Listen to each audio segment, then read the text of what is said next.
I discovered my husband Douglas gave his girlfriend the keys to our $2.3 million estate, thinking I was just another housewife.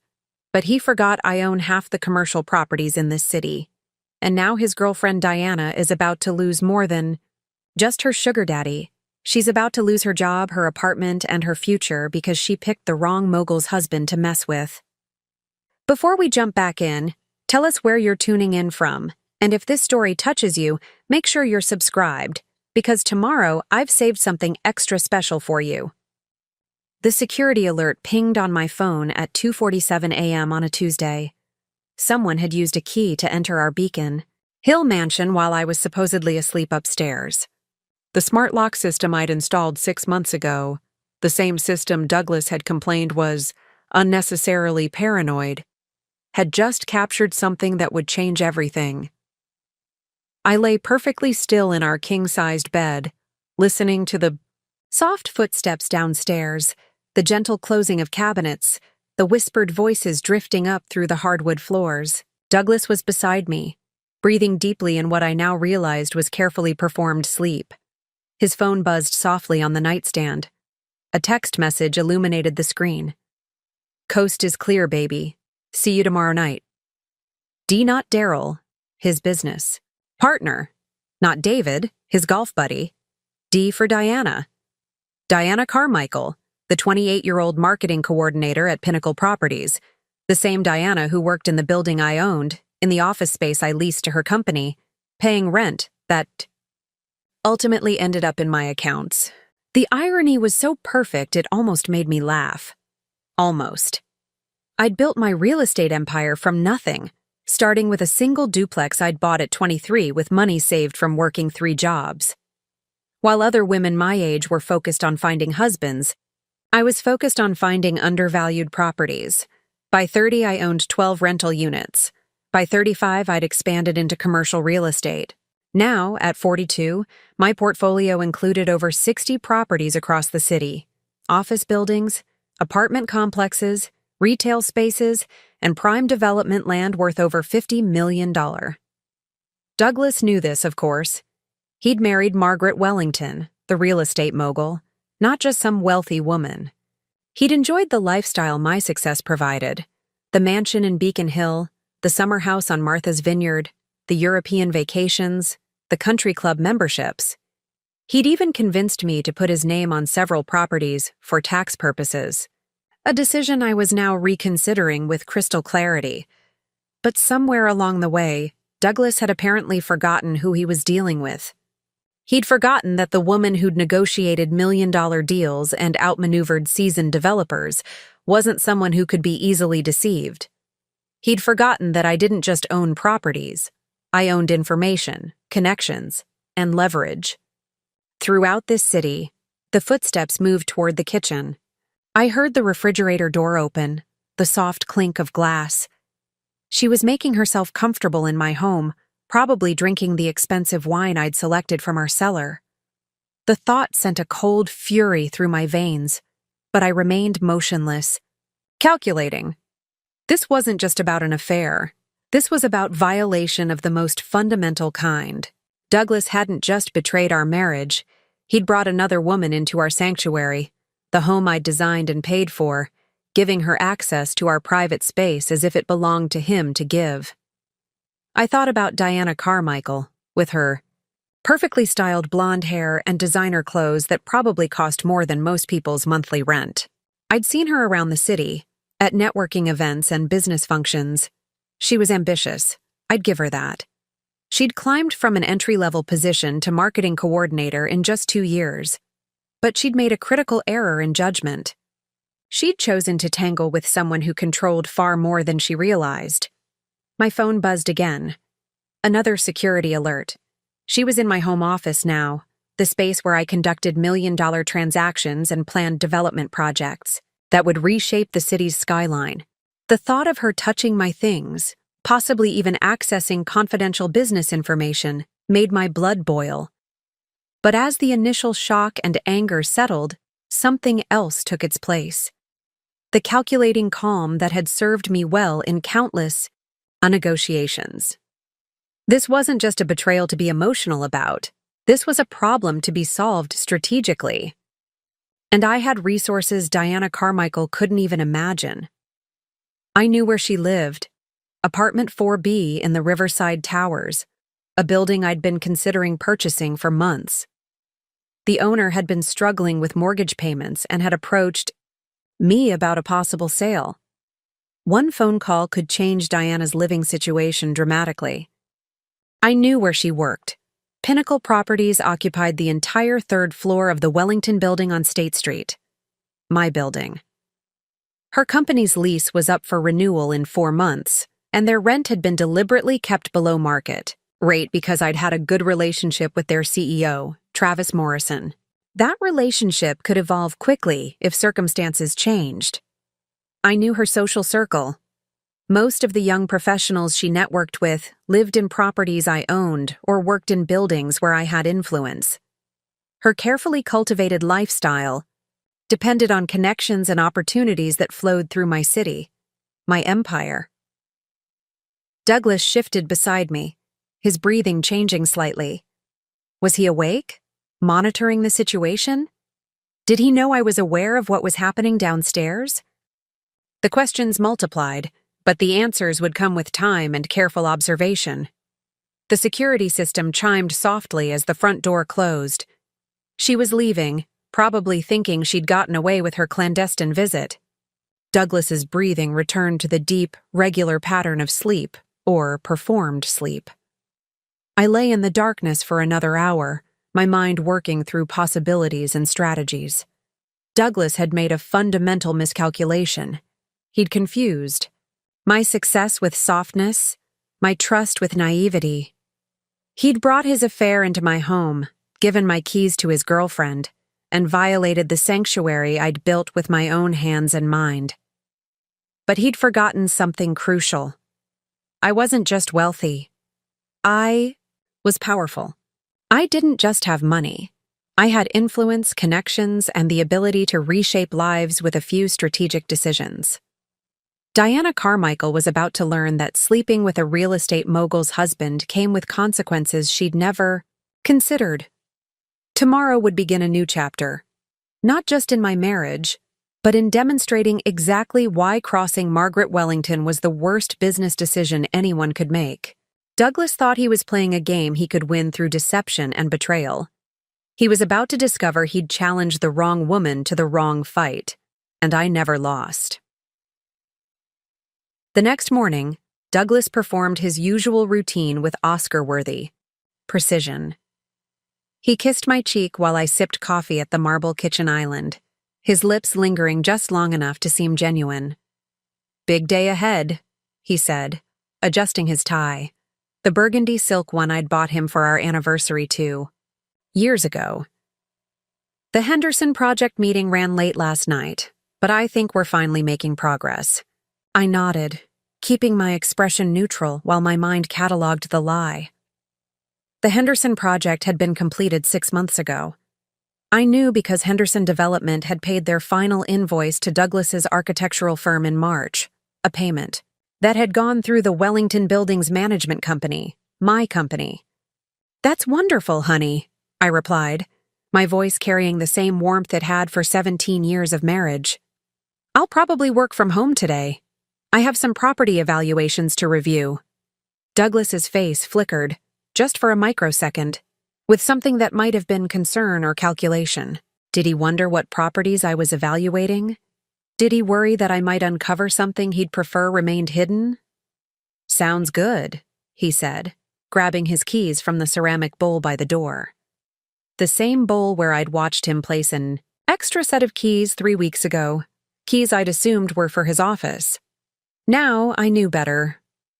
After his BMW disappeared down Beacon Street, I sat in my home office, surrounded by the mahogany bookshelves filled with real estate law volumes and industry publications. This room had witnessed countless negotiations, where I'd acquired properties and orchestrated deals that had built my empire. Today, it would witness the beginning of a different kind of acquisition, the systematic gathering of information that would determine the fate of my marriage and my husband's future. I opened my laptop and accessed the building management software that tracked all my properties. Riverside Towers appeared on the screen, its 42 units generating steady monthly income. Preparing and narrating this story took us a lot of time, so if you are enjoying it, subscribe to our channel. It means a lot to us. Now back to the story. Apartment 4B.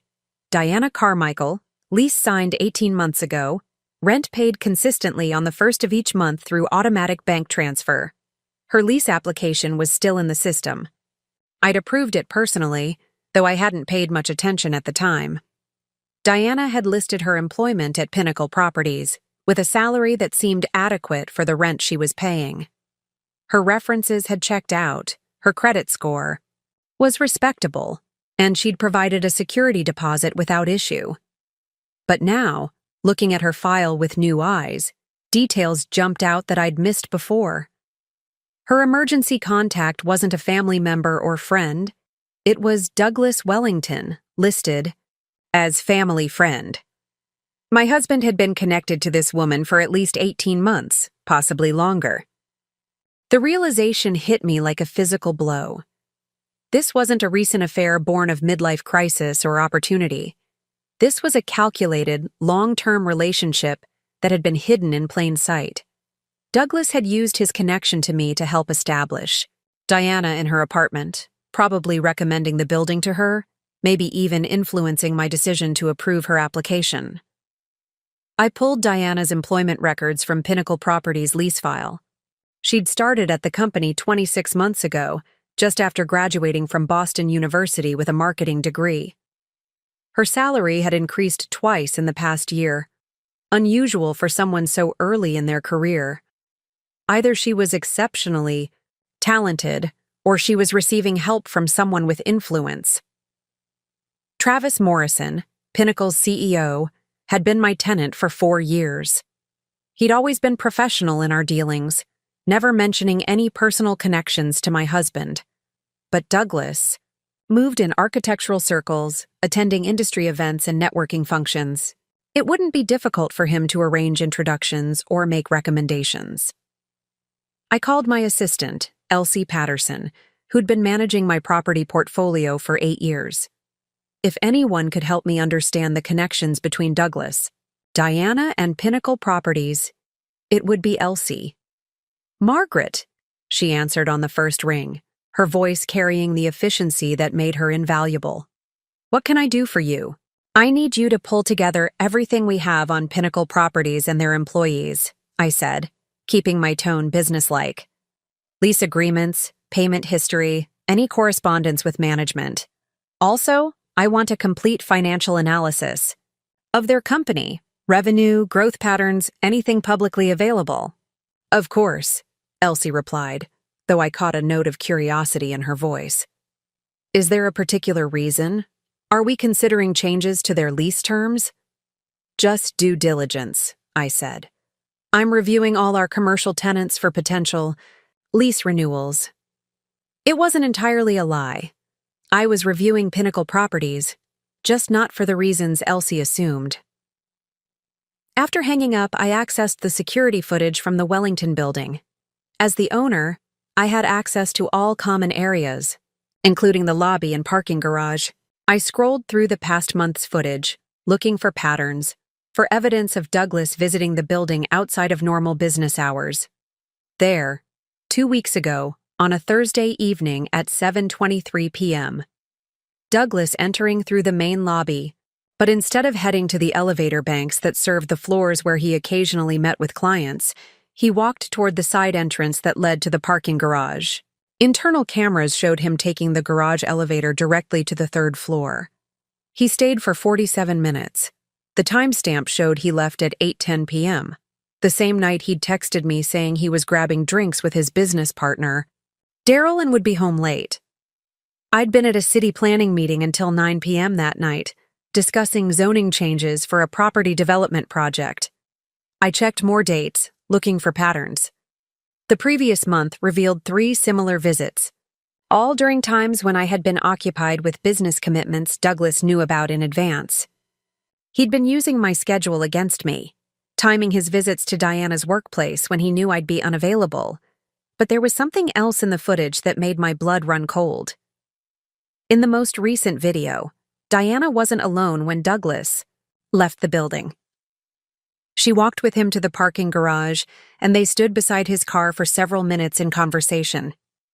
At 8:05 p.m., she handed him something small, something that glinted in the harsh garage lighting: keys.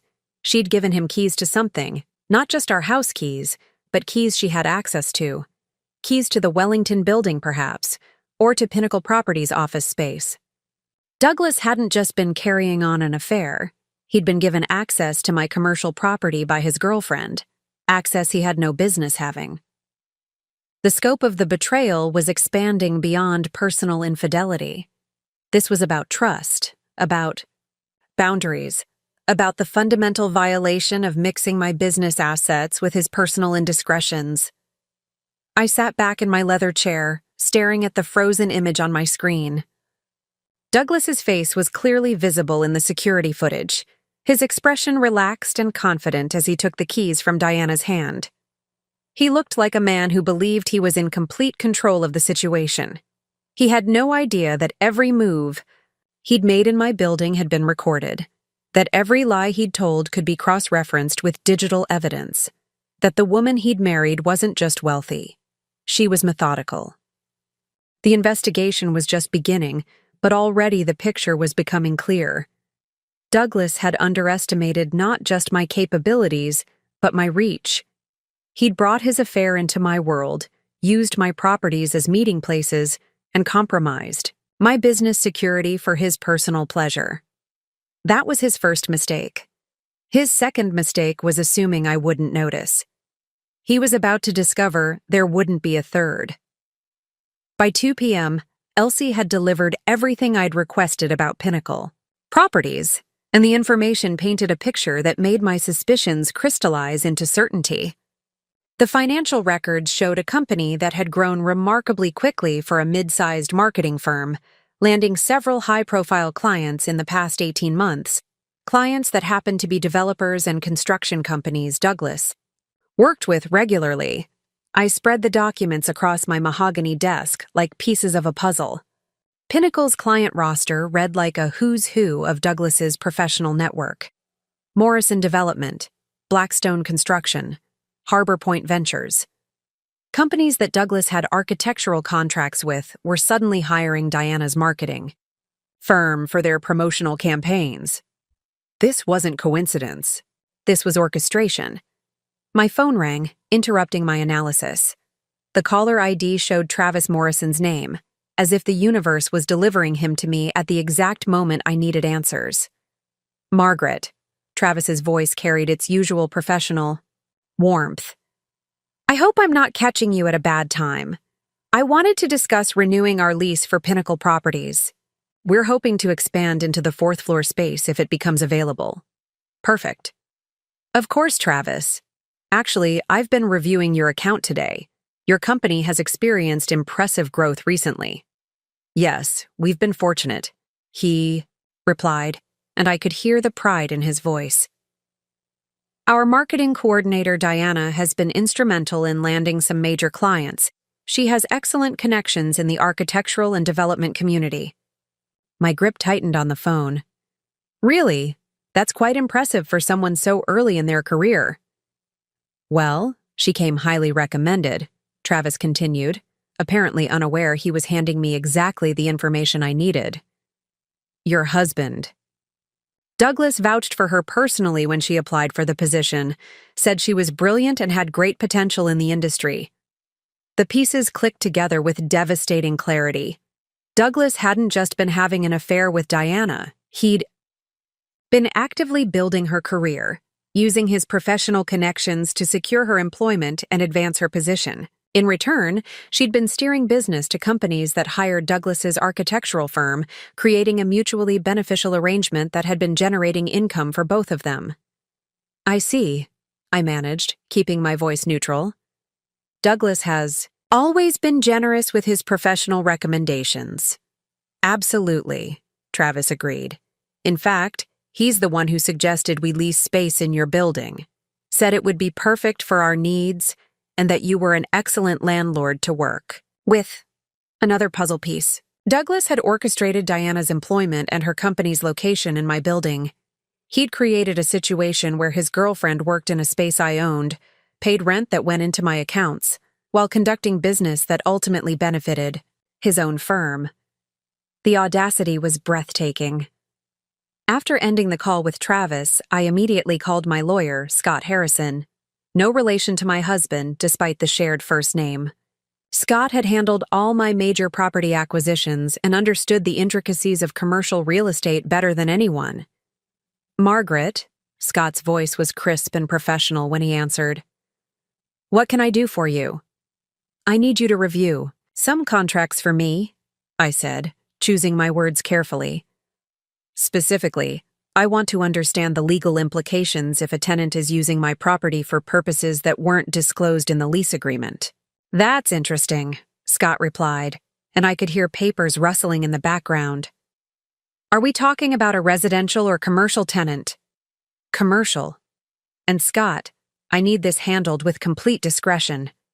No documentation in your regular files, no discussions with associates. This is highly sensitive. There was a pause. Scott had worked with me long enough to understand that when I requested discretion, there were usually significant implications involved. Of course, he said. Can you give me more specifics about the nature of the undisclosed activities? I explained the situation carefully, focusing on the business relationships and potential conflicts of interest, without mentioning the personal aspects. Scott listened without interruption, asking clarifying questions that demonstrated he was already thinking about legal strategies. This is potentially serious, he concluded. If they're using your property to conduct business relationships that weren't disclosed, and especially if those relationships involve kickbacks or undisclosed financial arrangements, you could have grounds for lease termination and possibly civil action. What kind of evidence would I need? Financial records showing the business relationships, communications demonstrating the coordination of contracts, anything that proves the tenant's use of your property was materially different from what was represented in the lease. I already had some of that evidence, and I knew where to find more. After hanging up with Scott, I turned my attention to the financial connections between Douglas's firm and Pinnacle's clients. My industry connections provided access to public records that most people never bothered to examine. Building permits, contract awards, zoning applications. All public information that told the story of money flowing between companies. What I discovered made my earlier suspicions look conservative. Over the past 18 months, companies that hired Pinnacle Properties for marketing services had awarded Douglas's architectural firm over $3.2 million in contracts. The timing was too perfect to be coincidental. Within weeks of Pinnacle signing a marketing contract with a developer, that same developer would announce an architectural contract with Douglas Wellington Design. Diana wasn't just Douglas's girlfriend. She was his business partner in a sophisticated scheme that was generating substantial income for both of them. She would secure marketing contracts with developers, then influence those same developers to hire Douglas for their architectural needs. In return, Douglas provided her with industry connections and recommendations that advanced her career. But they'd made a critical error. They'd built their scheme using my property as the foundation. Diana worked in my building, used my conference rooms for client meetings, and conducted business that was generating revenue through relationships my husband had facilitated. Every meeting Diana held in the Wellington building was documented by security cameras. Every email sent through Pinnacle's servers was backed up on systems I had access to as the building owner. Every client who visited Diana's office was recorded entering and leaving my property. I spent the rest of the afternoon methodically documenting the connections, names, dates, contract amounts, meeting schedules. The pattern was so clear that even someone without business experience could see it immediately. Douglas and Diana had built their partnership on the assumption that I would never look closely enough to notice the relationships they'd created. They'd underestimated the thoroughness that had made me successful in real estate. the attention to detail that had built my empire. But more than that, they'd made the fundamental error of conducting their business using my assets. Every document, every meeting, every transaction they'd conducted in my building belonged to me.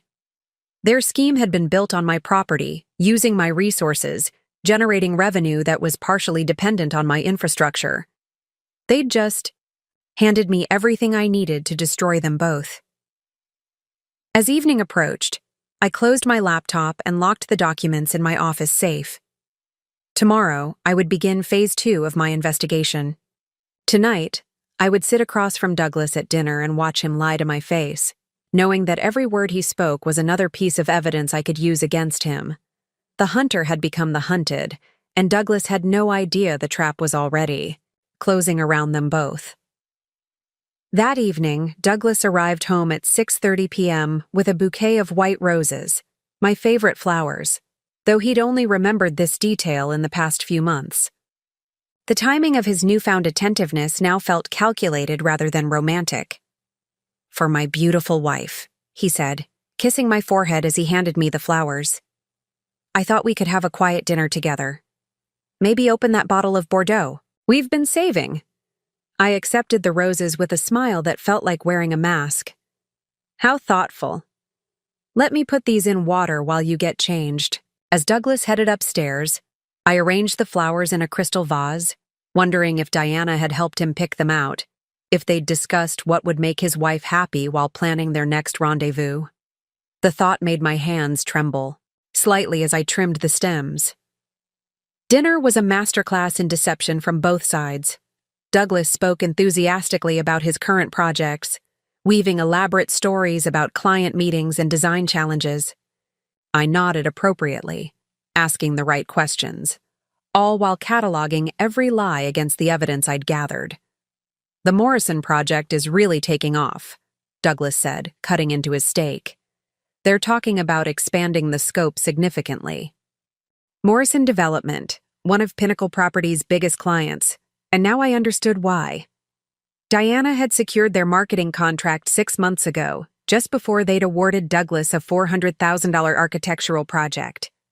"That's wonderful," I replied, sipping my wine. "Will this mean more travel for you?" "Probably some," Douglas said, not meeting my eyes. "These big projects require a lot of coordination with the marketing team. Diana, she's their coordinator. She's been incredibly helpful in bridging the communication between our firms." The casual mention of Diana's name sent ice through my veins, but I kept my expression neutral. "She sounds very competent." "Oh, she is." Douglas's voice carried a warmth that made my stomach clench. "Brilliant, actually. She has this natural understanding of how to position architectural projects to investors and the public. It's rare to find someone so young with such sophisticated marketing instincts." I wanted to laugh at the absurdity. Douglas was sitting at our dinner table, praising his girlfriend's professional abilities to his wife, completely unaware that I knew every detail of their relationship. The arrogance was staggering.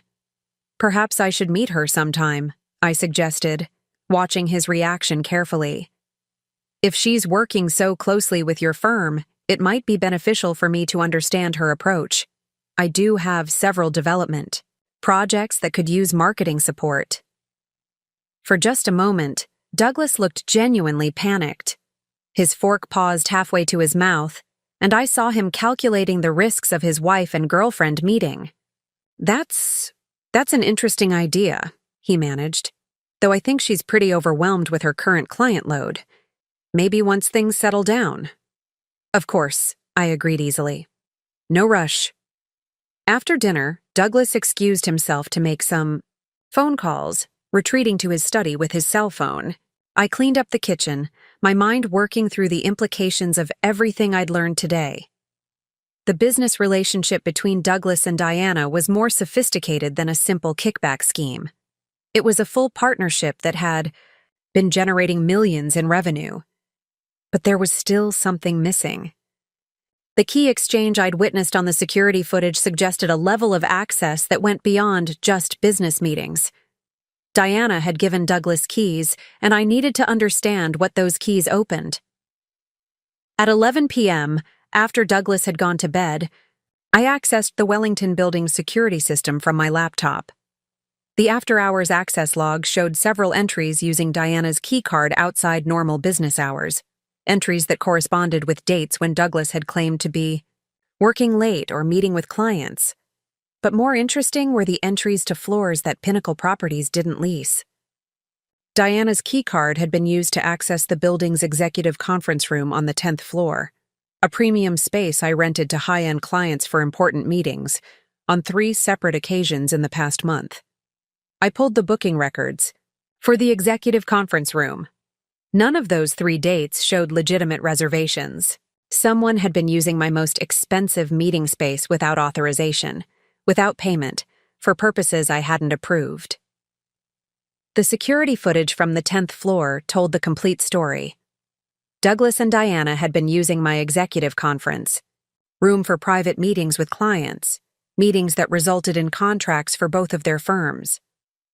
They'd been presenting themselves as a unified team, using my luxury space to impress potential clients and close deals. In one video, dated just 2 weeks ago, I watched Douglas and Diana meet with representatives from Harbor Point Ventures, a development company I'd been trying to attract as a tenant for months. The meeting lasted 3 hours, and I could see documents spread across the mahogany conference table, presentations being given on the large screen I'd installed for client use. Within days of that meeting, Harbor Point Ventures had awarded Pinnacle Properties a $200,000 marketing contract and Douglas's firm a $800,000 architectural project. They'd been running a full-scale business operation from my property, using my facilities to generate revenue, all while I remained completely unaware. The audacity was breathtaking, but so was the opportunity it presented. Every meeting they'd held in my building was documented. Every presentation, every handshake, every signed contract, all captured by security cameras in crystal clear detail. They'd created a complete video record of their business partnership, their coordination of contracts, and their use of my property for unauthorized purposes. But as I reviewed more footage, I discovered something that made my blood run cold. In the most recent video from the executive conference room, Diana and Douglas weren't just meeting with clients. After the Harbor Point representatives left, they remained in the room alone. What I witnessed next wasn't business. It was intimate, passionate, and completely inappropriate for a professional setting. They'd been using my conference room not just for business meetings, but for personal encounters. My most prestigious business space had been violated in ways that went far beyond unauthorized use. I closed the laptop, my hands shaking with a mixture of rage and disgust. Douglas hadn't just betrayed our marriage and stolen from my business. He'd desecrated my professional reputation by conducting an affair in the space where I entertained my most important clients. But their violation had also provided me with something invaluable, irrefutable evidence of their relationship, their business partnership, and their complete disregard for the boundaries of marriage, business ethics, and professional conduct. Tomorrow, I would begin documenting everything. By the time I was finished, Douglas and Diana would understand exactly what it meant to betray someone who controlled not just their business opportunities, but the very buildings where they'd built their scheme.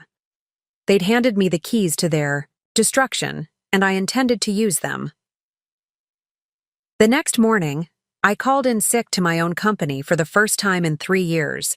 Douglas expressed appropriate concern, bringing me tea and promising to check on me throughout the day. His performance was flawless. The caring husband worried about his wife's sudden illness. "Are you sure you don't want me to stay home with you?" he asked, straightening his tie in our bedroom mirror. "Don't be silly," I replied, pulling the covers up to my chin. "It's probably just a 24-hour bug." "You have that important client presentation today." Douglas's reflection paused. There was no client presentation scheduled. I'd checked his calendar through our shared business contacts. But I wanted to see where he'd go when he thought I was, safely confined to bed. Right. The presentation, he said quickly. Morrison Development. Big day. After his car disappeared down the street, I was up and dressed within minutes. Today would be about systematic documentation, building an evidence file that would be impossible to dispute or explain away. I started with financial records, pulling bank statements for both our personal and business accounts.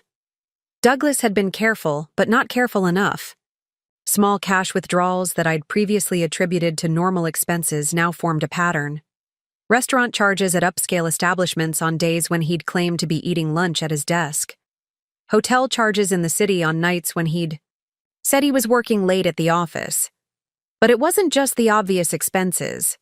There were charges to florists, jewelry stores, and boutique clothing shops. Purchases that had never resulted in gifts for me. The financial trail painted a picture of a man maintaining a second life, funding romantic gestures and expensive tastes for someone who wasn't his wife. I photographed every suspicious transaction, creating a digital folder organized by date and category. The pattern was clear. Douglas had been spending our money to court Diana while lying to me about working late. Next, I turned to the security footage from the Wellington building. Over the past month, I identified 14 instances where Diana and Douglas had met privately in my building after normal business hours. But reviewing the footage more carefully revealed something I'd missed initially. They weren't always alone. In several videos, a third person was present, a tall man in expensive suits who carried himself with the confidence of someone accustomed to power. I didn't recognize him immediately, but his body language during the meeting suggested he was either a client or someone with significant influence over business decisions. I screenshot his face from multiple angles and ran them through a reverse image search. Within minutes, I had his identity. Daryl Hammond, CEO of Metropolitan Development Group, one of the largest real estate development companies on the East Coast. My heart raced as the implications became clear. Daryl Hammond wasn't just a random client. He was a major player in the development world, someone with the power to award contracts worth tens of millions. And he'd been meeting privately with Douglas and Diana in my building, in meetings that weren't recorded in any official business records. I pulled Metropolitan Development's recent project announcements and cross-referenced them with the dates of their private meetings in my building. The correlation was perfect. Within weeks of each clandestine meeting, Metropolitan would announce new projects requiring both architectural services and marketing support. But Daryl Hammond presented a complication I hadn't anticipated. He wasn't just participating in Douglas and Diana's scheme, he appeared to be directing it. In the security footage, he was clearly the one leading conversations, pointing to documents, making decisions that Douglas and Diana responded to immediately. This wasn't just about my husband's affair or even their business partnership. They'd been facilitating meetings with major developers, using my property as a neutral location where sensitive business discussions could take place without official oversight. The scope of what they'd been doing was staggering. My building hadn't just been used for their personal relationship. It had become an unofficial headquarters for deal-making that bypassed normal business channels. I spent the afternoon creating a comprehensive timeline that connected the private meetings in my building with subsequent contract announcements, business deals, and financial transfers. The evidence was overwhelming and undeniable. But as I worked, I realized I needed more than just evidence of what had happened. I needed to understand what was still happening. Douglas and Diana's operation was ongoing, which meant I could gather real-time evidence of their activities. I called Elsie and asked her to install additional security cameras in the Wellington building's common areas, particularly near the executive conference room and parking garage. I want complete coverage of all after-hours activity, I explained. This is a security upgrade that's long overdue. I also requested access logs for all key card entries over the past 6 months, not just the past month I'd already reviewed. If Douglas and Diana had been operating for 18 months, there would be a much longer paper trail of unauthorized building access.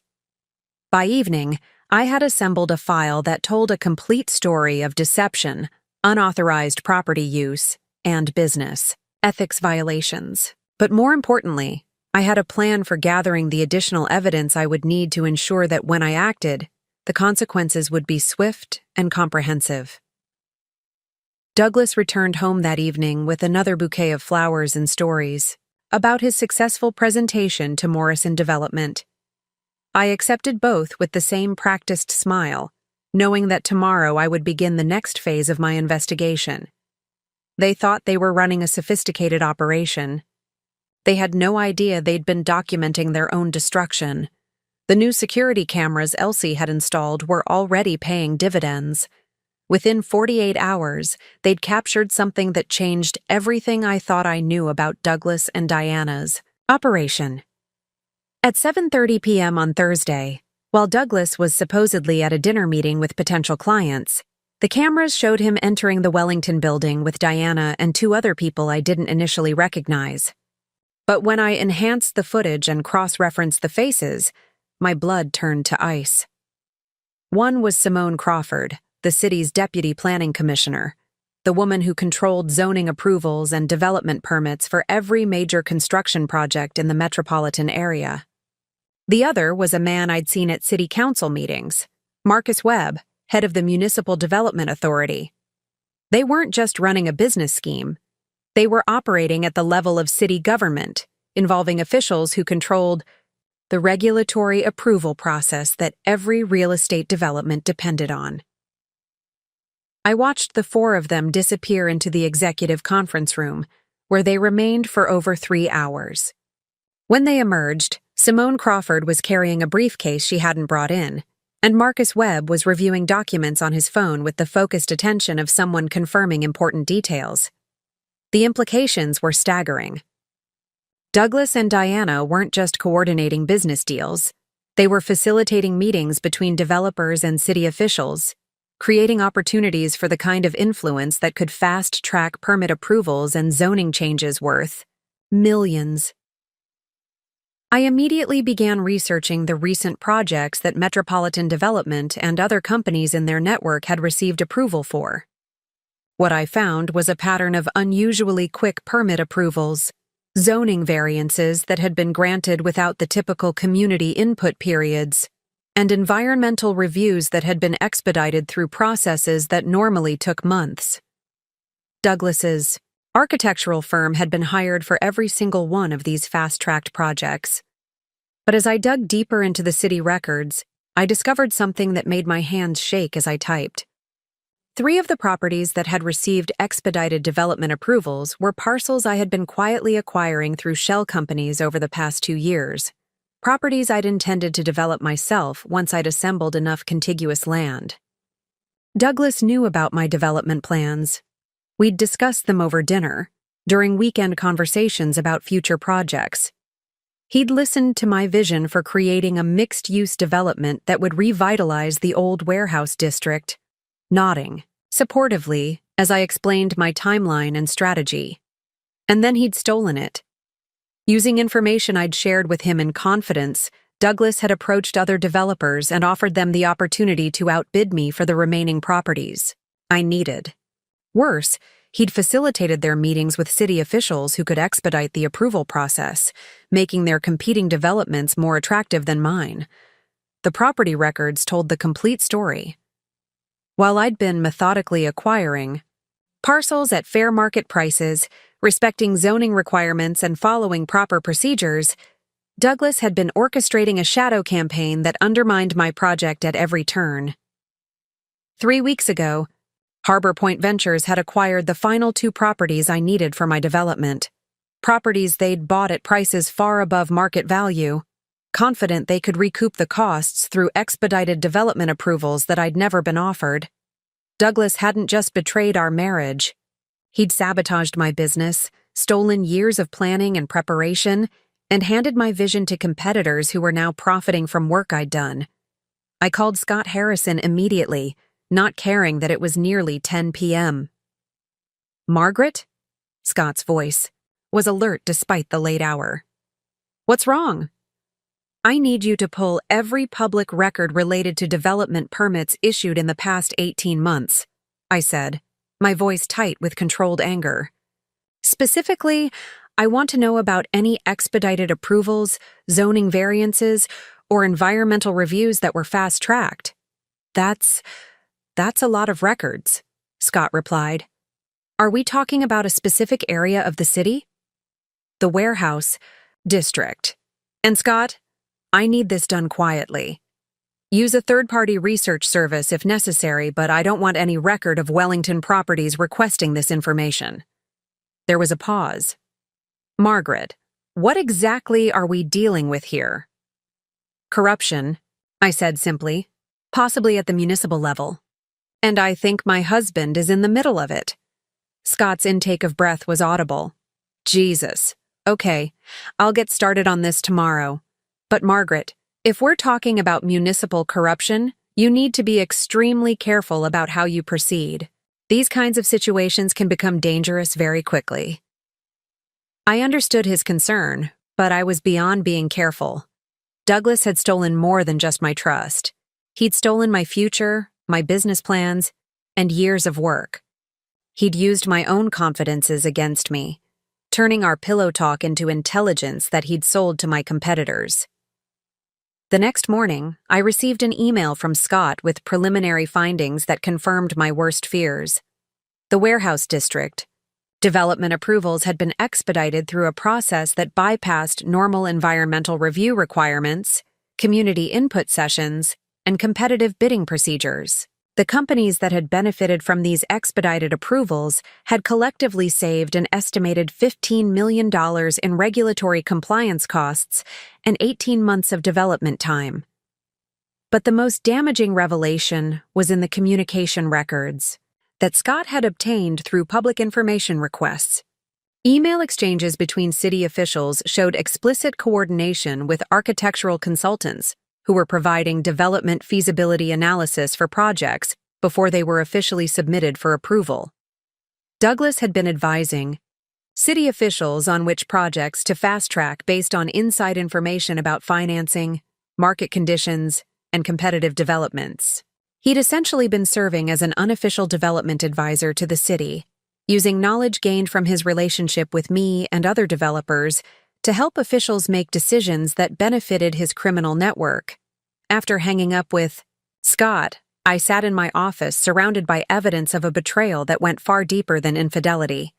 Douglas had systematically undermined everything I'd worked to build, using his access to my plans and his relationship with Diana to create opportunities for people who were directly competing against me. But in their arrogance, they'd documented everything. Every meeting in my building was recorded, every conversation captured, every handshake and document exchange preserved in high-definition video. They'd built their empire of corruption using my property as headquarters, and in doing so, they'd handed me every piece of evidence I needed to destroy not just their scheme, but everyone involved in it. The city officials taking bribes, the developers cutting corners, the woman who'd stolen my husband. They'd all made the same mistake. They'd underestimated Margaret Wellington. Friday morning brought a phone call that would change everything. Scott's voice was tense when I answered, carrying the weight of information that couldn't be discussed over regular phone lines. Margaret, we need to meet in person, he said, without preamble. What I've found? It's bigger than we thought. Much bigger. An hour later, I sat across from Scott in a private dining room at the Harbor Club, a location he'd chosen specifically because it was sweep-proof and frequented by people who understood the value of discretion. Before I show you this, Scott began, sliding a manila envelope across the table, I need you to understand that what we're dealing with isn't just municipal corruption. It's organized, systematic, and it goes all the way to the state level. Opened the envelope, and the documents inside made my vision blur with rage. Development contracts worth over $200 million, all awarded to a network of companies connected to Douglas, Diana, and their growing circle of co-conspirators. But that wasn't the worst part. The worst part was the letterhead on several key documents. Wellington Development Consortium. Douglas had created a company using my name, trading on my reputation in the real estate community to legitimize deals that I'd never approved, never seen, and never benefited from. He'd been impersonating my business identity to facilitate corruption on a massive scale. "How is this possible?" I whispered, staring at contracts bearing a forged version of my signature. "Your husband is more connected than either of us realized," Scott replied grimly. The Wellington Development Consortium was incorporated 60 months ago, with Douglas listed as CEO and managing partner. The paperwork shows you as a silent partner, though obviously your actual signature appears nowhere in the legitimate filing documents. I flipped through page after page of fraudulent contracts, each one representing projects worth millions, all bearing my company's name without my knowledge or consent. Douglas hadn't just stolen my development plans, he'd stolen my identity, my reputation, and my legal standing in the business community. "There's more," Scott continued, pulling out a second folder. "The State Attorney General's office has been investigating irregularities in municipal development approvals for the past 8 months. They don't know about your husband's involvement yet, but they're getting close. The implications hit me like a physical blow. When the state investigation reached Douglas, they would find a paper trail leading directly to Wellington Development Consortium. To my name, my reputation, my business empire. I would be implicated in corruption charges for crimes I'd never committed, deals I'd never made, and bribes I'd never authorized. Douglas hadn't just betrayed me, he'd set me up to take the fall for his criminal enterprise. "How long do we have?" I asked, my voice steadier than I felt. "Weeks, maybe less," Scott replied. "The AG's office is following the money trail, and all roads lead to the development contracts your husband has been facilitating. When they subpoena the financial records for Wellington Development Consortium, they're going to find your name all over everything." I sat back in my chair, the full scope of Douglas's betrayal finally becoming clear. This wasn't just about an affair or business. Corruption. It was about destroying me completely. By using my name and reputation to legitimize his criminal activities, Douglas had created a situation where I would be the primary target when law enforcement inevitably closed in. But as the initial shock wore off, something else took its place. The cold, calculating fury that had built my real estate empire. Douglas thought he'd been clever, setting me up as the fall guy for his crimes. He'd underestimated the resources I had at my disposal and the connections I'd built over 2 decades in business. "Scott," I said quietly, "I need you to contact the State Attorney General's office immediately." His eyebrows shot up. "Margaret, that's extremely risky. If you're connected to this investigation—" "I'm not connected to it," I interrupted. "I'm the victim of it. Douglas has been using my identity to commit fraud, and I have evidence that proves I've been systematically excluded from every aspect of Wellington Development Consortium's operations." I pulled out my phone and showed Scott the security footage from my building, the documented meetings I'd never been invited to, the contracts signed in my name while I was provably elsewhere. "We're not going to wait for them to come to us," I continued. "We're going to give them everything they need to understand that Douglas Wellington and his associates have been committing fraud using my stolen identity." Scott stared at me for a long moment, then slowly began to smile. "You want to flip the script?" "Exactly. Instead of being the target of their investigation, I'm going to be their star witness. I have documentation of every meeting, every illegal transaction, every forged signature. I have video evidence of city officials taking bribes. In my building, financial records showing money laundering through fake companies, and proof that my husband has been systematically defrauding both me and the state."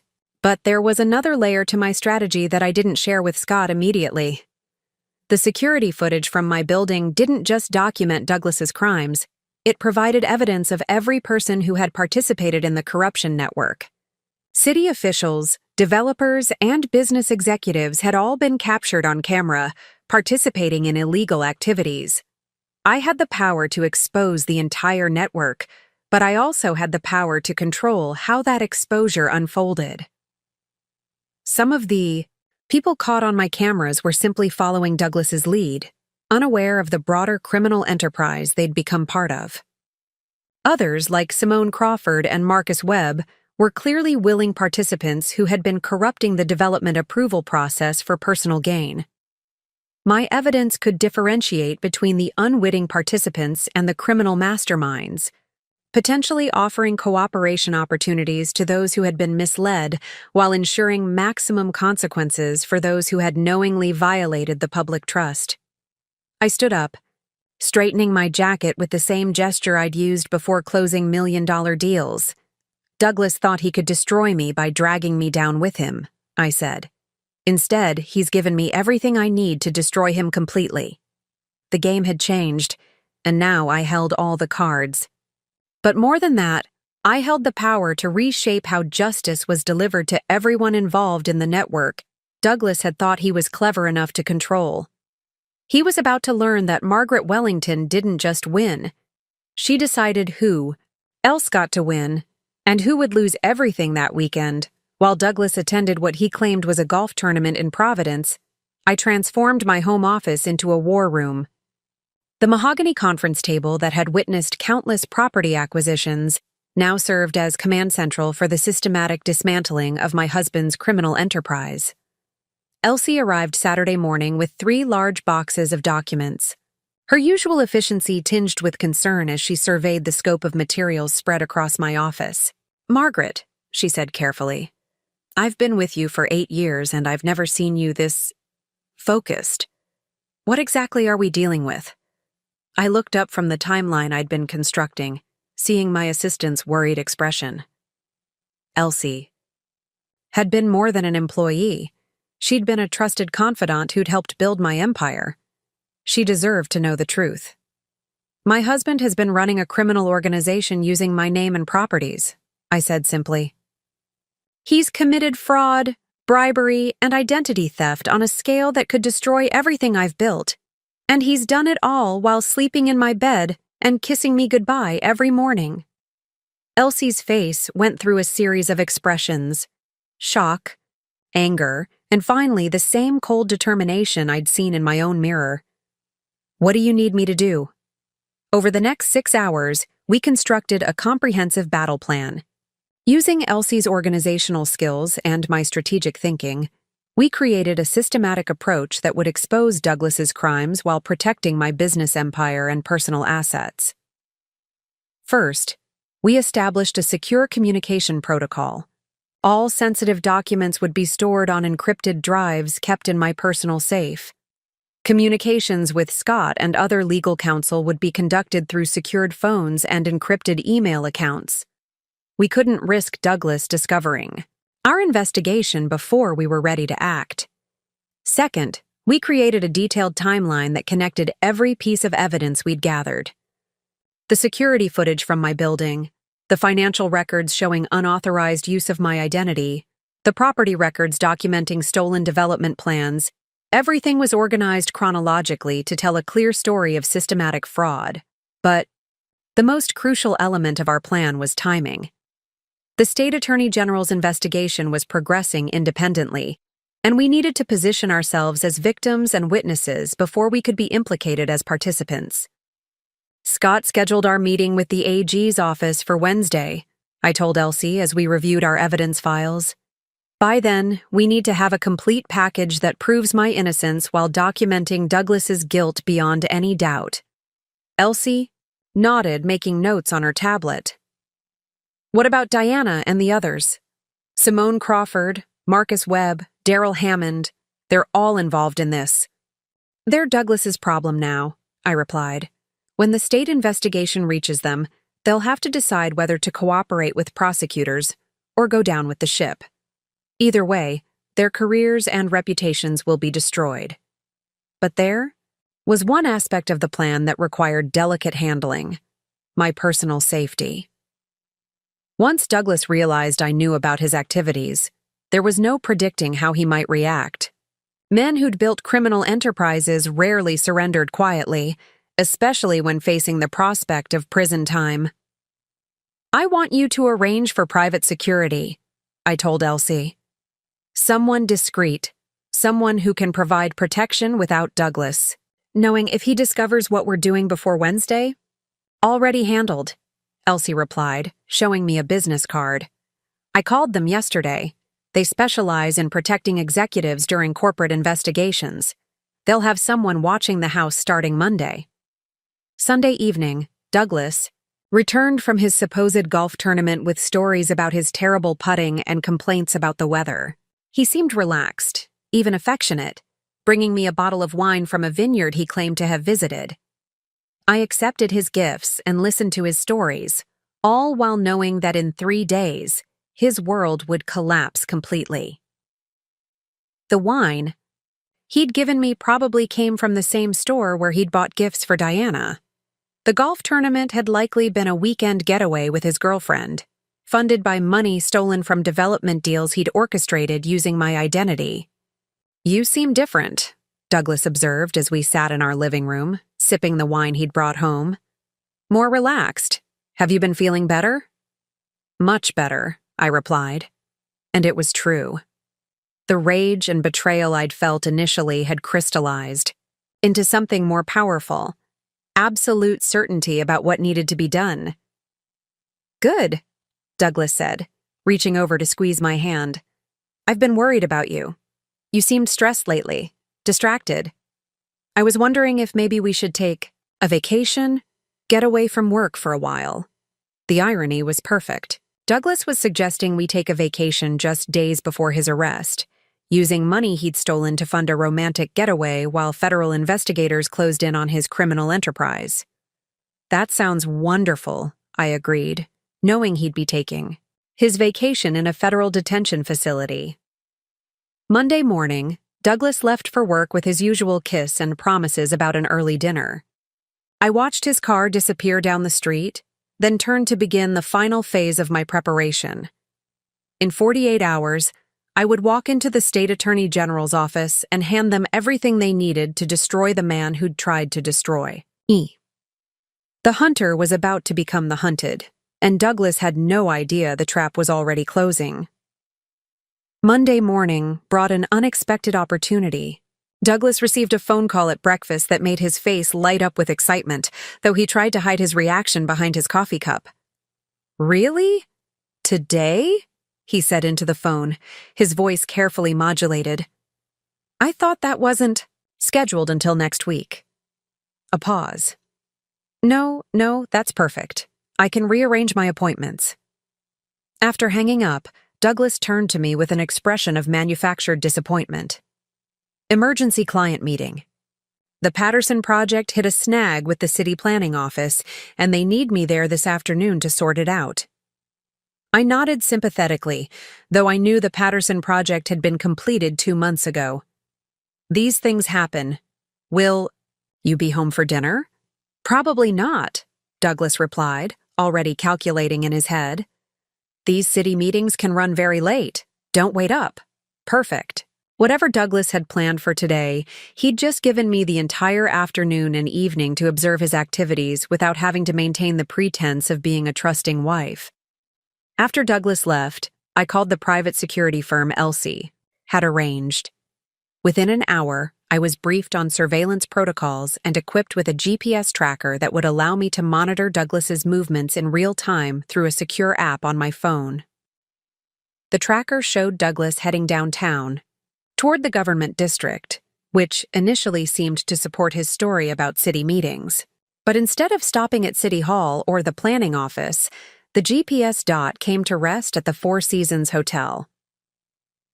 I drove downtown and positioned myself in the lobby of the building across from the hotel, a vantage point that allowed me to monitor the main entrance while remaining unobserved. At 12:30 p.m., Douglas emerged from the hotel with Diana and walked toward the Wellington building, my building. But they weren't alone. Following about 20 feet behind were 2 men I didn't recognize, both wearing expensive suits and carrying briefcases. Their body language suggested they were either clients or very important business associates. I followed at a distance, using the knowledge of downtown traffic patterns that came from 20 years of doing business in the area. When they entered the Wellington building, I used my owner's access to monitor their movements through the security system. They didn't go to Pinnacle Properties offices on the 3rd floor. Instead, they took the elevator directly to the 10th floor, to my executive conference room, the same space where Douglas and Diana had been conducting their unauthorized meetings for months. But today's meeting was different. The security cameras showed Douglas and Diana setting up presentation materials, arranging documents on the conference table, and preparing what appeared to be a formal business presentation. When the two unknown men entered the room, the atmosphere was clearly that of a high-stakes negotiation. I enhanced the camera footage and managed to capture clear images of the documents spread on the table. Property maps, development plans, financial projections, but not just any properties. These were detailed plans for the warehouse district development project I'd been working on for 2 years, the project Douglas had helped sabotage. My hands trembled as I realized what I was witnessing. Douglas wasn't just meeting with clients. He was selling my stolen development plans to new investors, using my own conference room to negotiate deals that would profit from years of my work and planning. I called Scott immediately. "I need you to get down to the Wellington building right now," I said, my voice tight with controlled rage. 10th floor, executive conference room, and bring a court reporter if you can find one. "Margaret, what's happening?" "Douglas is selling my development plans to investors in my own building. I'm watching it happen live on security cameras." 20 minutes later, Scott arrived with a court reporter and a notary. Using my authority as building owner, I provided them with access to the conference room's adjacent storage area, where they could hear and document everything being discussed without being seen. The conversation they recorded was devastating. Douglas was presenting himself as the primary developer for the warehouse district project, offering exclusive development rights to properties he didn't own, using plans he'd stolen from me. Diana was providing marketing projections and investor analysis that painted the project as a guaranteed profit center. But the most damaging revelation came when one of the investors asked about regulatory approval timelines. Douglas assured them that permitting would be expedited through established relationships with city officials. And Diana added that all necessary arrangements with the Planning Commission have already been made. They were documenting their own corruption in real time, creating evidence of bribery and regulatory fraud that would be impossible to deny or explain away. The meeting lasted 3 hours. When it concluded, the investors had committed to a $50 million investment in a project they believed Douglas controlled, based on plans they thought he'd developed, with regulatory approvals they assumed he'd legitimately obtained. Every word of their conversation had been recorded and notarized. As the investors left the building, Douglas and Diana remained in the conference room for what appeared to be a celebration. They embraced, laughed, and shared what looked like an expensive bottle of champagne that had been waiting in the room. They thought they'd just secured their financial future. They had no idea they'd just documented the evidence that would send them to prison. That evening, I sat in my office reviewing the recordings Scott had obtained, adding them to the comprehensive file we would present to the state attorney general. In 2 days, Douglas had finally made the mistake that would destroy him completely. Tuesday arrived with the kind of crisp autumn air that usually energized me for important business decisions. Today, it would fuel the final preparations for Douglas's destruction. He left for work with his usual routine, mentioning a busy day of client meetings, completely unaware that each lie he told was being cataloged for tomorrow's presentation. To the State Attorney General. Elsie arrived at 8 a.m. with the final batch of financial records we'd requested through legitimate business channels. What she'd uncovered in the past 48 hours completed the picture of Douglas's criminal enterprise in ways that even I hadn't anticipated. "Margaret, you need to see this," she said, spreading bank statements across my conference table. "The Wellington Development Consortium isn't just using your name. They've been moving money through accounts that are linked to your Social Security number." I studied the documents, feeling my blood pressure rise with each page. Douglas hadn't just stolen my identity for business purposes.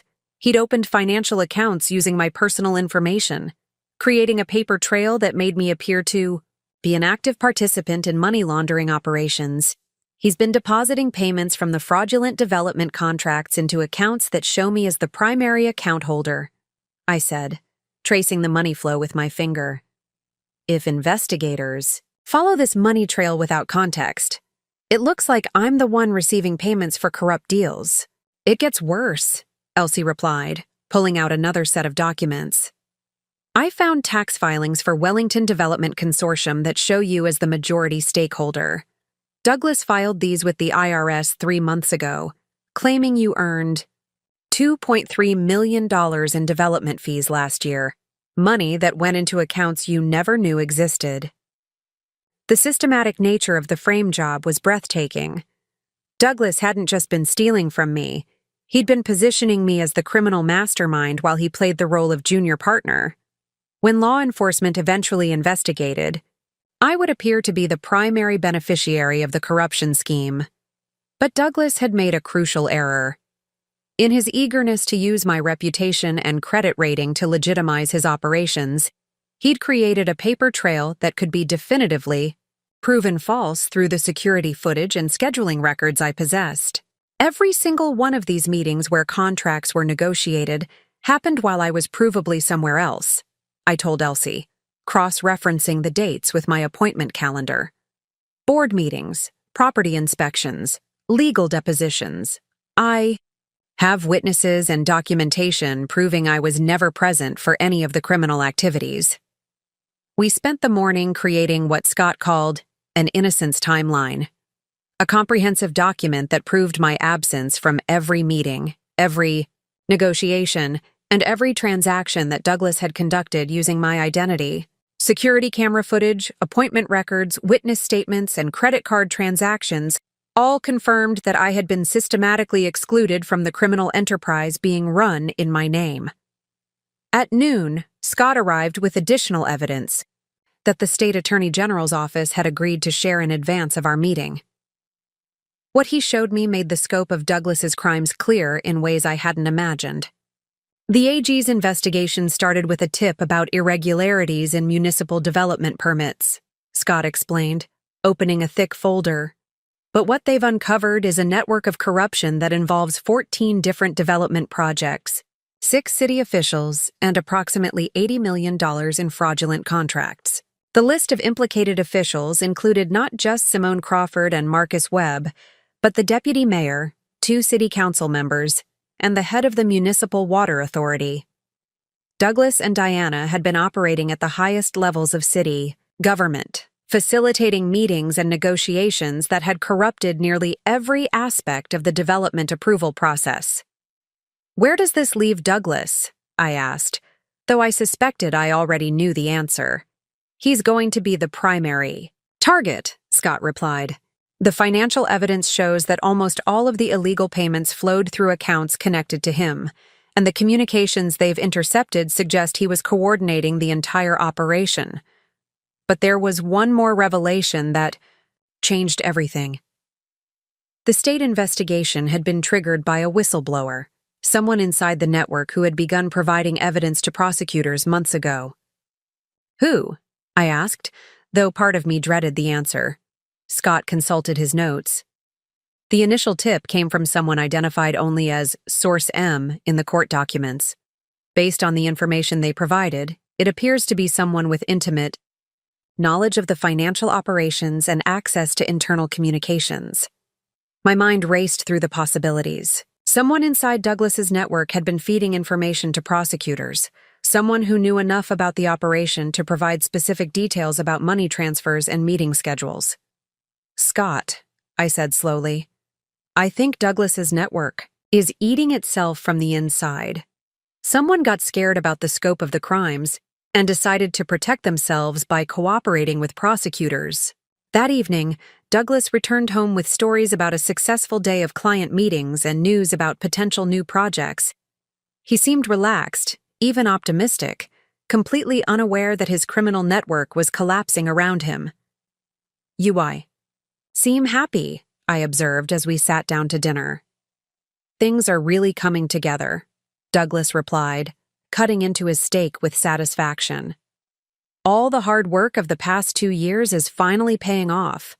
24 hours from now, he would discover exactly how those 2 years of hard work would pay off, with federal indictments and prison sentences. But tonight, I would let him enjoy his last dinner as a free man.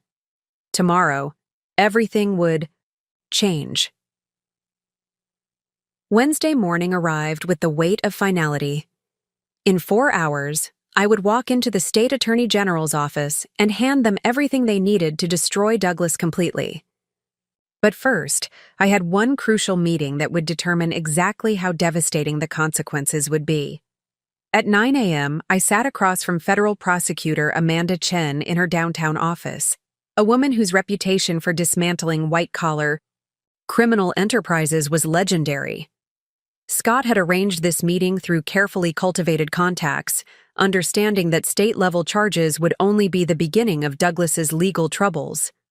"Mrs. Wellington," Amanda began, reviewing the thick folder of evidence I'd provided, "what you've documented here goes far beyond municipal corruption. We're looking at federal crimes, wire fraud, money laundering, identity theft, and potentially RICO violations if we can prove the organized nature of the enterprise." She flipped through the financial records, studying the complex web of shell companies and fraudulent accounts. "The sophistication of this operation suggests your husband had significant help setting up these financial structures. Do you have any knowledge of who might have provided that expertise?" "I believe Diana Carmichael coordinated much of the financial architecture," I replied. "Her background includes a finance degree from Boston University, and she had access to the banking relationships necessary to establish these accounts." Amanda made notes, her expression growing more serious as she reviewed the security footage. "From my building. This video evidence is extraordinary. We have documented proof of city officials receiving payments, developers coordinating bids, and your husband orchestrating meetings that resulted in specific contract awards." But what interested Amanda most was the scope of the identity theft. "The systematic use of your personal information to establish financial accounts and business entities represents one of the most comprehensive cases of spousal identity fraud we've encountered. Your husband essentially created a parallel version of your business identity." "What does that mean for the charges he'll face?" I asked.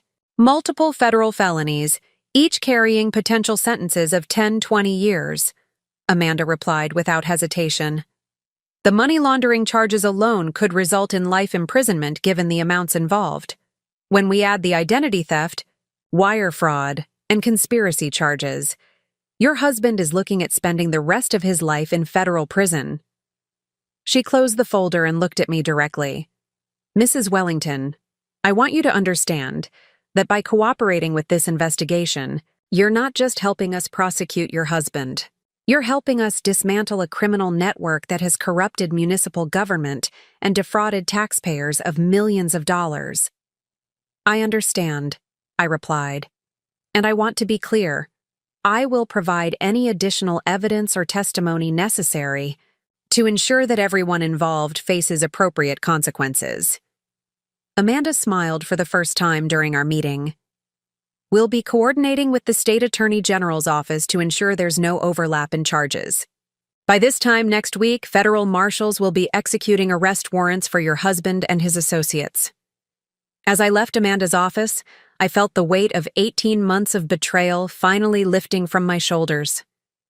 Douglas had built his criminal empire using my name, my reputation, and my resources. In 7 days, he would discover the price of underestimating Margaret Wellington. The trap was set, and tomorrow it would spring closed. Thursday morning, my phone rang at 6:47 a.m. with a call that would change everything I thought I knew about Douglas's betrayal. The caller ID showed Scott's number, but his voice carried an urgency I'd never heard before. "Margaret, we have a problem," he said without preamble. The state investigation hit a major snag yesterday evening. Someone leaked information about today's arrests, and key evidence has disappeared. I sat up in bed, my mind immediately racing through implications. What kind of evidence? Financial records from 3 major banks, computer servers from 2 of the shell companies, and, most critically, security footage from several municipal buildings where the corrupt meetings took place. My blood ran cold. How is that possible? Professional. Level document destruction, Scott replied grimly. This wasn't some panicked attempt to hide evidence. This was systematic, coordinated, and executed with the kind of expertise that suggests law enforcement involvement. Douglas was still asleep beside me, his breathing deep and regular. But as Scott continued speaking, I noticed something that made my heart pound. Douglas's phone, usually charging on his nightstand, was missing. "Scott, I need to call you back," I whispered, slipping out of bed as quietly as possible. In my home office, I accessed the Wellington Building's security system to review the overnight footage. What I saw made my hands shake as I scrolled through the timestamps. At 2:15 a.m., someone had entered the building using Diana's access card. But it wasn't Diana. The figure on camera was larger, moving with the confident stride of someone familiar with the building's layout. Someone who knew exactly where the security servers were located. The footage showed this person accessing the building's main computer room, where all security data was stored. They worked for exactly 47 minutes before leaving with several hard drives containing months of recorded meetings, conversations, and evidence of corruption that could have sent dozens of people to prison. But the most shocking revelation came when I enhanced the image quality. The person who had stolen my security footage, who had destroyed evidence that could have sent Douglas to prison for life, was someone I recognized immediately.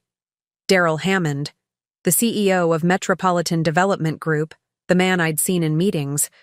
With Douglas and Diana, the man I'd assumed was simply another corrupt client in their network. Darrell wasn't just a client. He was running the operation. I called Amanda Chen immediately, not caring about the early hour. "Amanda, we have a serious problem," I said when she answered. The evidence theft wasn't random.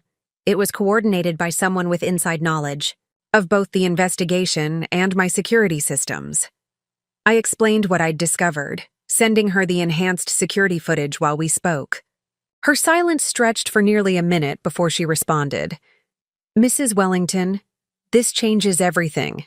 If Darrell Hammond has been orchestrating this operation, we're not dealing with municipal corruption. We're dealing with organized crime that reaches into multiple state governments." As Amanda spoke, I pulled up everything I could find about Hammond online. What I discovered painted a picture that was far more sophisticated and dangerous than anything I'd imagined. Hammond wasn't just a successful developer. He was connected to political figures at the state and federal level, served on multiple municipal planning boards, and had been involved in development projects across 6 states. What does that mean?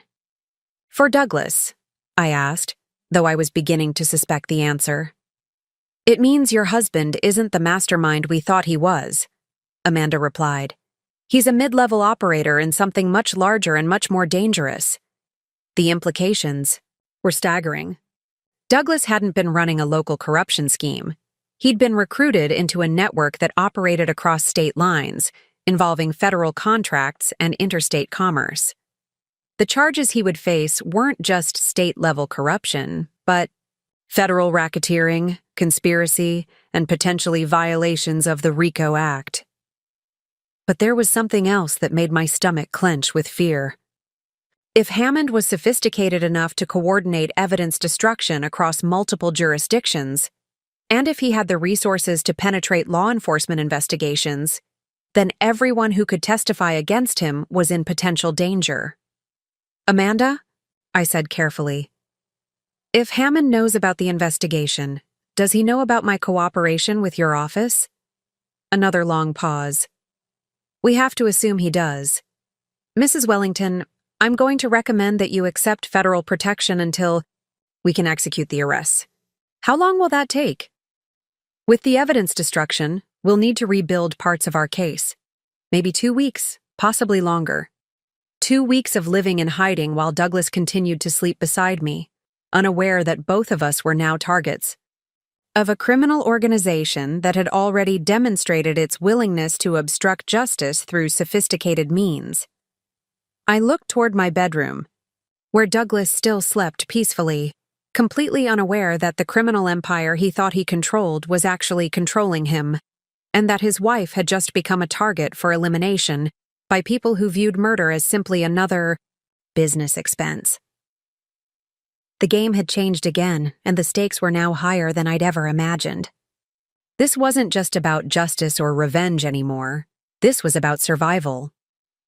As I ended the call with Amanda, I realized that in trying to destroy Douglas's criminal network, I'd uncovered something that could destroy us both.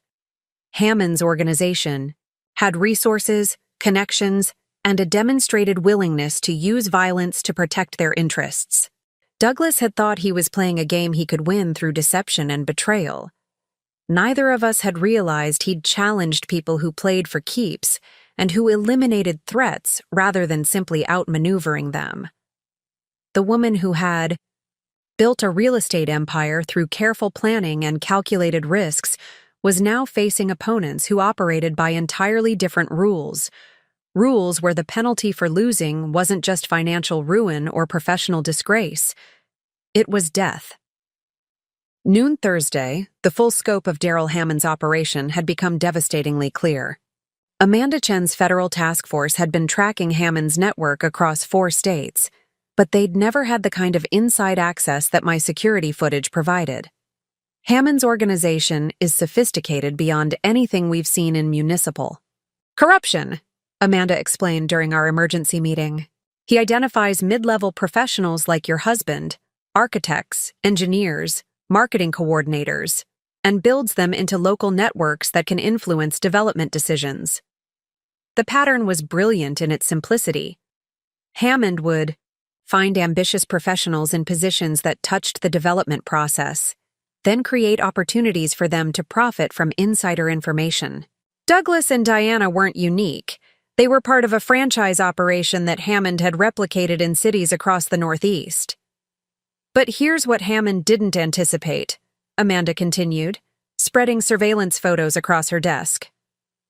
Your husband got sloppy because he thought he was dealing with a local operation.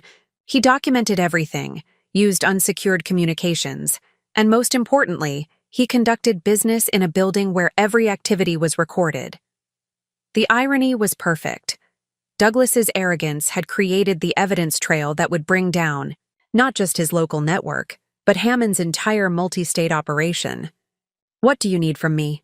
I asked. Continue acting normally until we execute the arrests, Amanda replied. We're coordinating with task forces in New York, Connecticut, and Rhode Island to take down Hammond's entire network simultaneously. That's happening Monday morning. But Amanda had one more piece of information that made everything fall into place. We've identified the whistleblower who triggered the original investigation. It was Diana Carmichael. My head snapped up. Diana? But she's part of the operation. She was, Amanda corrected. But 6 months ago, Hammond pressured her to recruit her younger sister into the network. Diana's sister is a junior planner in Hartford's development office. When Diana realized Hammond wanted to corrupt her family member, she contacted our office through an anonymous tip line. The revelation recontextualized everything I'd observed. Diana's relationship with Douglas hadn't just been personal, it had been part of her cooperation with federal investigators. She'd been documenting the network from the inside while maintaining her cover. The meetings in your building that we thought were planning sessions were actually Diana collecting evidence, Amanda continued. She's been wearing recording devices for months, capturing conversations that detail the entire scope of Hammond's operation. I thought about all the footage I'd gathered, all the anger I'd felt watching Diana with my husband. She'd been playing a role, maintaining cover in an investigation that would ultimately destroy the man she appeared to be sleeping with. Where does this leave Douglas? I asked, facing serious federal charges, but with the possibility of cooperation. If he provides testimony against Hammond, Amanda replied. Diana's recordings prove your husband was following orders rather than making strategic decisions. As I drove home that afternoon, I realized that everything I thought I knew about Douglas's betrayal had been reframed. He was still guilty of adultery, of using my identity, of violating my trust. But he was also in far more danger than I'd realized. Monday morning, when federal agents arrested Daryl Hammond, Douglas would discover that the criminal empire he thought he controlled had actually been using him. The question was whether I would warn him or let him face the consequences of his choices alone. Friday evening, I made a decision that would define the rest of my life. As Douglas sat in our living room, reviewing what he believed were legitimate architectural plans, I walked upstairs to my office and began the final phase of my preparation. Diana Carmichael might have been working undercover for federal investigators, but that didn't change the fundamental violation of my marriage, my home, and my business. Douglas had still given another woman keys to our house, still used my identity to commit fraud, still betrayed 17 years of marriage for what he thought was easy money. The federal investigation would handle Hammond's criminal network. But Douglas's personal betrayal of me required a different kind of justice. I opened my laptop and began assembling a comprehensive dossier that would ensure Douglas understood the full scope of what he'd lost through his choices. This wasn't about criminal charges. This was about the complete dismantling of the life he'd taken for granted. First, I documented every property where Douglas's name appeared on ownership documents. Over the years, I'd added him to several deeds for estate planning purposes. A decision I now regretted, but could easily remedy. The legal paperwork to remove his name from all properties was already prepared, waiting only for my signature. Second, I gathered evidence of every lie Douglas had told me over the past 18 months. Not just the obvious ones about working late or client meetings, but the subtle deceptions that had undermined our entire relationship. His fake concern about my stress levels while he was causing them, his suggestions for romantic dinners while he was planning dates with Diana, his talk about our future while he was systematically destroying it. Third, I compiled financial records showing exactly how much Douglas's participation in Hammond's network had cost our family. The money he'd spent on Diana, the business opportunities I'd lost due to his sabotage of my development projects, the legal fees that would be required to untangle his crimes from my legitimate business interests. The total came to $2.7 million in direct losses and missed opportunities. But the most devastating document I prepared was a timeline showing Douglas's choices at every critical moment. When Hammond's network had first approached him, Douglas could have reported it to authorities. When Diana had asked for building access, Douglas could have refused. When he'd been asked to use my identity for fraudulent contracts, Douglas could have said no. Instead, at every decision point, Douglas had chosen personal profit over family loyalty, easy money over ethical behavior, criminal conspiracy over honest work. At 11 p.m., I printed everything and placed it in a manila envelope labeled, "For Douglas." Tomorrow morning, after federal agents arrested Hammond and his network, I would hand Douglas this envelope and explain that while the government would handle his criminal prosecution, I would handle the personal consequences of his betrayal. 17. Years of marriage ended not by a moment of weakness or a single bad decision, but by 18 months of systematic choices that had prioritized criminal profit over family loyalty. Douglas had been sleeping soundly beside me each night, unaware that every lie he told was being documented, every betrayal cataloged, every choice recorded for the final accounting that was coming. Monday morning would bring federal agents and criminal charges, but Sunday night would bring something Douglas feared more than prison: the complete loss of everything he'd taken for granted. The woman he'd underestimated was about to show him exactly what that mistake would cost. Saturday morning arrived with the kind of crisp clarity that made decisive action feel inevitable. Douglas left early for what he claimed was a site inspection, kissing my cheek with the casual affection of a man who believed his secrets were safe. I watched his BMW disappear down our street, knowing it would be one of the last times he'd drive away from our home as my husband. The house felt different once he was gone.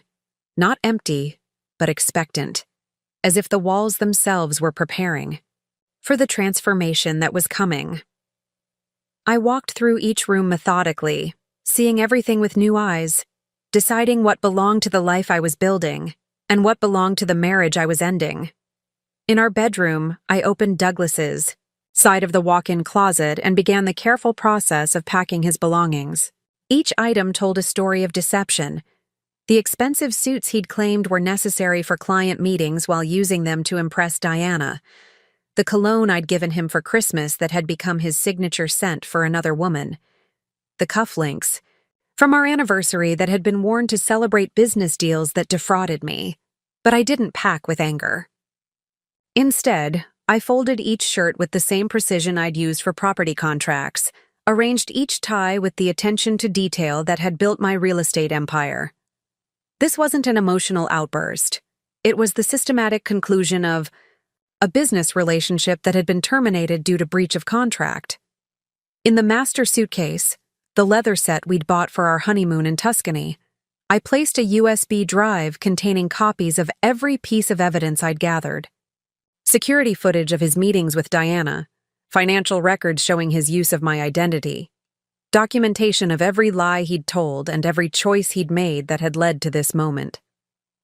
Alongside the digital evidence, I included printed photographs, Douglas and Diana in my executive conference room, their intimate moments captured in the space where I conducted million-dollar negotiations, Douglas accepting keys from Diana in the parking garage of my building, Douglas meeting with Hammond and corrupt city officials in facilities I owned and paid for.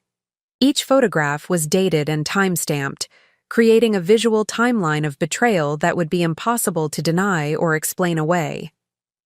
In a separate envelope, I placed documents that would reshape Douglas's immediate future: divorce papers citing adultery and fraud, legal notices removing his name from all property deeds, a restraining order preventing him from accessing any of my business facilities, and a formal complaint to the State Architectural Licensing Board detailing his use of professional relationships for criminal purposes. The final item I packed was a single sheet of paper with Monday's date and a simple message: "Your new address will be provided by federal marshals." By Sunday evening, 4 suitcases and 3 boxes sat by our front door like sentinels guarding the threshold between Douglas's old life and his new reality. Everything he owned, everything he'd built his identity around, reduced to luggage waiting for departure. I sat in our living room, my living room now, sipping wine and reviewing the life I was reclaiming. Tomorrow would bring chaos, arrests, and headlines. But tonight, in the stillness before the storm, I felt something I hadn't experienced in 18 months: complete peace with my decisions. Douglas had systematically destroyed our marriage for criminal profit. Now he would discover the price of underestimating the woman who'd built an empire while he was building lies. Douglas's key turned in the lock at exactly 6:15 p.m. Sunday evening, the same punctual timing that had once been a comfort and was now just another predictable element of his elaborate deception. I sat in the living room, dressed in the navy blue suit I wore for the most important negotiations, my posture straight and my expression calm. "Margaret?" he called out, his voice echoing through the foyer. "Why are all these—" His words died as he appeared in the doorway, his eyes moving from my face to his packed luggage arranged by the entrance. "Welcome home," I said, my voice carrying the same professional tone I used for difficult property closings. "Your belongings are ready for transport." Douglas dropped his keys, the metal clinking against the hardwood floor with finality. "What is this? Are you leaving me?" "No, Douglas," I replied, standing and straightening my jacket. "You're leaving, immediately." I handed him a manila folder containing carefully selected evidence, enough to make my point crystal clear, but not everything I possessed. Open it." His hands trembled as he flipped through the photographs. Himself with Diana in my conference room, meetings with Hammond and corrupt officials, financial documents showing his systematic use of my identity. I watched the color drain from his face as the scope of his exposed crimes became undeniable. "How did you—" he started, then stopped, his mind clearly racing through the implications. "I've known for months," I said matter-of-factly. "About Diana. About Hammond. About every fraudulent contract you've signed using my name. I know about the money laundering, the bribes, the corruption network you thought you were clever enough to hide." Douglas stepped toward me, his expression shifting to the desperate charm he'd probably used with Diana. "Margaret, you don't understand. I can explain everything. This isn't what it looks like." "It's exactly what it looks like," I interrupted. "You committed adultery, fraud, and identity theft. You used my reputation to legitimize criminal activities and my properties to facilitate corruption. You systematically destroyed everything we built together for short-term criminal profit." His phone rang, the sharp sound cutting through the tension. Douglas glanced at the screen, and I saw his face go white. "Unknown number," he whispered. "Answer it," I commanded. Douglas's voice was barely audible as he accepted the call. I could hear a woman's voice on the other end, professional and crisp. "Mr. Wellington, this is Special Agent Sarah Martinez with the FBI. We need you to come to our field office immediately for questioning regarding your involvement in the Hammond investigation." The phone slipped from Douglas's fingers, clattering to the floor. "Tomorrow morning," I continued as if the call hadn't interrupted us. "Federal agents will execute arrests throughout Hammond's network. You have two choices. You can cooperate with investigators and potentially receive reduced charges, or you can maintain your loyalty to people who used you as expendable talent." Douglas sank into the nearest chair, his face buried in his hands. "Margaret, please, we can work this out. I'll fix everything." "There is no we anymore," I replied, picking up my purse and walking toward the door. "Your taxi arrives in 20 minutes. Your attorney's number is in the folder." As I reached the doorway, I turned back one final time. "Douglas, you had everything. A successful wife, a beautiful home, a legitimate business reputation. You traded it all for a criminal enterprise that never valued you as anything more than a useful fool." The door closed behind me with quiet finality, leaving Douglas alone with his packed belongings and the consequences of 18 months of catastrophic choices. 6 months later, I stood at the floor-to-ceiling windows of my new corner office, in the renovated Wellington Tower, watching the morning sun illuminate the city I'd helped reshape. The building that had once housed Douglas's criminal meetings was now the headquarters of Wellington Properties' expanded operations, transformed from a site of betrayal into a symbol of renewal. The morning newspaper lay open on my desk, its headline reading, "Hammond Network Sentences Finalized." Douglas had received 8 years in federal prison after cooperating with prosecutors, a sentence that reflected both the severity of his crimes and the value of his testimony in dismantling Hammond's multi-state operation. Diana Carmichael had been released after 6 months of federal protection, her undercover work having provided the evidence that convicted 12 officials and 14 business conspirators. Darrell Hammond himself had been sentenced to 25 years without possibility of parole, but the criminal justice system's resolution was only part of the story. The real transformation had been personal, professional, and profound. Within weeks of Douglas's arrest, I'd expanded Wellington Properties into the commercial development sector, using the warehouse district plans I'd originally created to build what was now being called the city's most innovative mixed-use development. The project that Douglas had tried to steal and sell had become the foundation for my company's next phase of growth. The divorce had been finalized 4 months ago, with Douglas signing away all claims to assets in exchange for my agreement not to pursue additional civil litigation. He'd left the marriage with nothing but legal debt and federal supervision. I'd retained everything we'd built together, plus the knowledge that I'd never again confuse love with trust or partnership with dependence. My phone buzzed with a text from Elsie. The Hartford project contracts are ready for your signature. The team is waiting in conference room A.